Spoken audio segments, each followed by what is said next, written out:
बाग बहारां ते गुलजारां बिन यारां किसकारी यार मिलन दुख कट्टन हज़ारां ते मैं शुक्र करां लख वारी। देश परदेस टीवी जर्मनी उत्ते जी आयां नूं सलाम नमस्ते ते सत श्री अकाल। दोस्तों, परदेस वसदे अपने सज्जणा नूं मित्रां नूं याद कर लिया करो, बहुत चंगा लगदा है, बड़ा सोहना लगदा है। ते अज मेरे दोस्त, मेरे मित्र, मेरे सज्जणा सरगोदा शहर दे विच बह के मैनू याद किया और उन्होंने अपनी मुहब्बत का इजहार एक वीडियो गल के किया।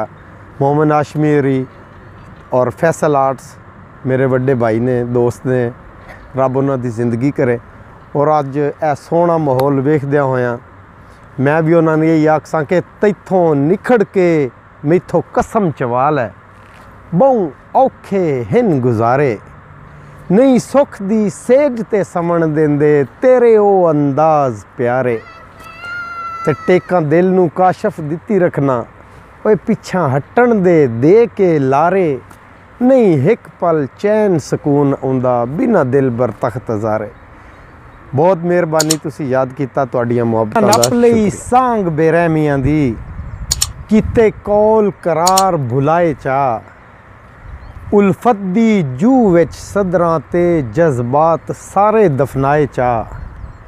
ते बड़ा मान हा काशफ सजना ते उन्हां इंज दे भरम वंजाए चा, तंग नज़र माहौल दियां ओजड़ां विच हुण खून भी रंग बदलाए चा। अस्सलाम वालेकुम, सत श्री अकाल, आदाब, नमस्ते। इस वेले मेरे नाल सरगोदा लहंदा पंजाब का एक बड़ा सुरखेल नाम पंजाबी दे खिदमतकारां दी लिस्ट बने ना, तो उस सिरकटवा नाम फैसल आर्ट्स।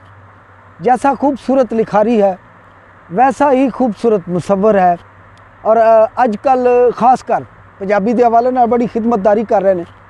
तो अज इकट्ठे होए एक खास गल वो करनी है कि गुरु वीर हैं मेरे जनाब काशफ तनवीर, देश परदेस सरनामे एक टीवी चैनल दी नींह रखी उन्हें यूरोप दे विच, और पंजाब और पंजाबीयत दे नाल, इस काज दे नाल प्यार करने वाले लोग उन्हें अगे अर्ज़ोई है कि तुसी उस चैनल नूं विजिट करो, तो बड़ा कुछ मिलेगा। और मेरा दिल है कि अज काशफ तनवीर के दो शेर, फैसल की अदायगी अच्छी है, खूबसूरत ढंग नाल शेर पढ़दा है, तो बल्कि काशफ होरां बारे ते जेड़े इन्हां दे विचार हैं ये भी सुनांगे। जनाब फैसल आर्ट्स जी, फैसल जी सब तो पहले तो जनाब काशिफ तनवीर भाई उन्होंने मेरी तरफ अस्सलाम वालेकुम जनाब। ते उम्मीद करने कि ठीक ठाक हो सन और फिट फाट हो सन।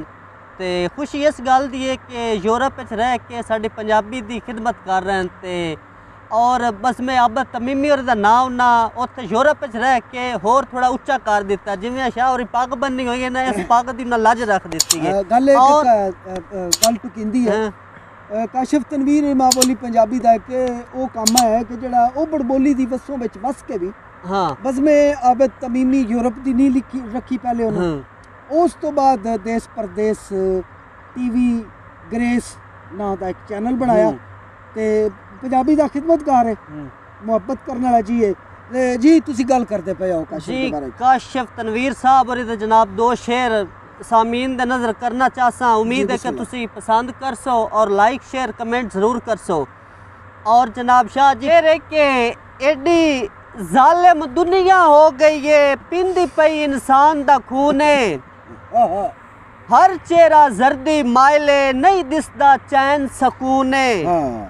ते इत्थे गैरत आम पई विकदी है, इत्थे गैरत आम पई विकदी है, एडा पैसे कान जनून है, गल करन दी काशिफ वाह कोई नहीं, इत्थे कंजरी वांग कानून है, इत्थे कंजरी वांग कानून है। बड़ा खूबसूरत शेर भाई, क्या बात। सज्जनों मित्रों, यकीनन तुहानू ए आज दी बैठक पसंद आई होसी। एक बारी फिर अर्ज़ोई करसां, बिस्मिल्लाह पुत्रा, एक बारी फिर अर्ज़ोई करसां कि देश परदेस टीवी नामे सरनामे एक यूट्यूब ते चैनल भी है, उसका विजिट करो। इंशाल्लाह पंजाब और पंजाबीयत नाल अटैच चीज़ां तुहानू बड़ा कुछ मिलेगा। बिल्कुल।